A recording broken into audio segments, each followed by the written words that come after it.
അരിപ്പൊടി കൊണ്ട് മാത്രമല്ല, നല്ല ഗോതമ്പ് പൊടി കൊണ്ടും നമുക്ക് കിണ്ണത്തപ്പം ഉണ്ടാക്കിയിട്ട് എടുക്കാൻ വേണ്ടിയിട്ട് പറ്റും. അതുപോലെ ഈ കിണ്ണത്തപ്പണ് എന്ന് നമ്മൾ ഉണ്ടാക്കിയിട്ട് എടുക്കുന്നത് വായിലിട്ടാൽ അലിഞ്ഞിറങ്ങുന്ന ടൈപ്പിലുള്ള ഒരു കിണ്ണത്തപ്പം. ഭയങ്കര ടേസ്റ്റിയാണ്. എന്നാൽ ഇത് ഉണ്ടാക്കിയിട്ട് എടുക്കാൻ വേണ്ടിയിട്ട് സിമ്പിളാണ്. അപ്പോൾ ഇത് ഉണ്ടാക്കുന്നത് എങ്ങനെയെന്ന് നമുക്കൊന്ന് കണ്ടുനോക്കാം. ആദ്യം തന്നെ ഒരു 4 ക്യൂബ് ശർക്കര പൊടിച്ചങ്ങിട്ട് എടുക്കണം.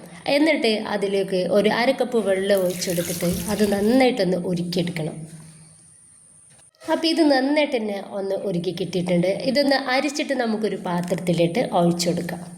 അതിലോട്ട് 1 കപ്പ് ഗോതമ്പ് പൊടി ചേർത്തിട്ട് നന്നായിട്ട് കട്ടകളില്ലാത്ത രീതിയിൽ ഒന്ന് ഇളക്കിയെടുക്കണം.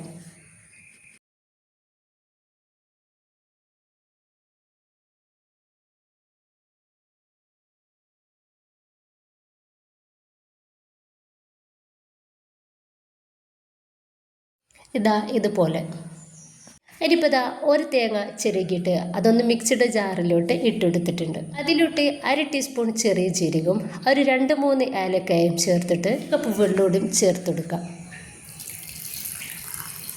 എന്നിട്ട് ഇതിൻ്റെ പാലൊന്ന് 2-3 പ്രാവശ്യം അരിച്ചിട്ട് നമുക്കൊന്ന് എടുക്കാം. ആ ഒരു തേങ്ങാപ്പാൽ നമ്മുടെ ഈ ഒരു മിക്സിലേക്ക് ഒഴിച്ചു കൊടുക്കാം. എന്നിട്ട് ഇത് നന്നായിട്ട് തന്നെ ഒന്ന് മിക്സ് ആക്കി എടുക്കുക. ഈ ഒരു തേങ്ങാപ്പാലും ശർക്കരയും ഈ ഒരു ഗോതമ്പ് പൊടിയും നമുക്ക് നന്നായിട്ടൊന്ന് മിക്സ് ആയിട്ട് കിട്ടണം.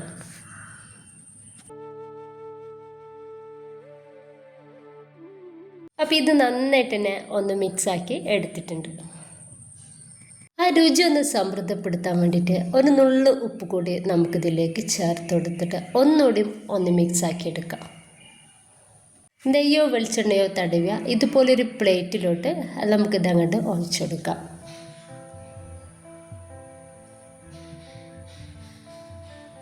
ഇനി നമ്മൾ ഇതൊന്ന് ആവിയിലാണ് വേവിച്ചെടുക്കുന്നത്. ഞാൻ ഇതുപോലൊരു പാത്രത്തിൽ കുറച്ച് വെള്ളം വെച്ചിട്ട് ഇതുപോലെ റിങ് വെച്ചെടുത്ത് അതിൻ്റെ മേലോട്ടാണ് ഈ ഒരു പാത്രം വെച്ചെടുത്തിട്ട് ഒരു 10-15 മിനിറ്റ് നമുക്കിത് ചെറിയ തീയിലിട്ടിട്ട് ഒന്ന് റെഡിയാക്കി എടുക്കാം. ഇതുപോലെ ഓൾസ് ഉള്ള മൂടിയാണെന്നുണ്ടെങ്കിൽ അതൊന്ന് അടച്ചെടുക്കാൻ വേണ്ടിയിട്ട് മറക്കേണ്ട. ഇപ്പോൾ ഒരു കറക്റ്റ് 15 മിനിറ്റ് കഴിഞ്ഞപ്പോൾ തന്നെ നമ്മുടെ ഈ ഒരു കിണ്ണത്തപ്പം അടിപൊളി കളറിലൊന്ന് കിട്ടിയിട്ടുണ്ട്. അപ്പോൾ ഇതൊന്ന് ചൂടാറാൻ വേണ്ടിയിട്ട് നമുക്കൊന്ന് മാറ്റി വെക്കാം. നന്നായിട്ട് ചൂടാറിയതിന് ശേഷം മാത്രമാണ് നമ്മൾ പ്ലേറ്റിൽ നിന്ന് എടുക്കാവോ കട്ട് ചെയ്യാനോ പാടുള്ളൂ.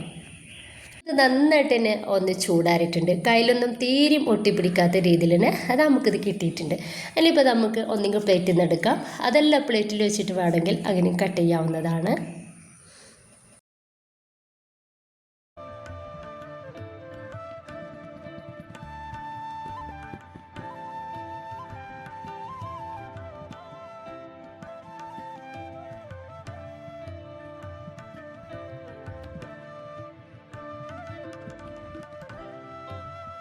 വളരെ കുറഞ്ഞ സമയം കൊണ്ട് നമുക്ക് ഉണ്ടാക്കിയിട്ടെടുക്കാൻ വേണ്ടിയിട്ട് പറ്റിയ ഒരു അടിപൊളി പലഹാരം തന്നെയാണ് ഇത്. ഇഷ്ടമായിട്ടുണ്ടെങ്കിൽ നിങ്ങളുടെ എല്ലാ സപ്പോർട്ടും ഉണ്ടാവുക. ലൈക്ക് ചെയ്യാനും സബ്സ്ക്രൈബ് ചെയ്യാനും കമൻറ്റ് ചെയ്യാനൊന്നും മറക്കേണ്ട. ഇൻഷാ അല്ലാഹ്.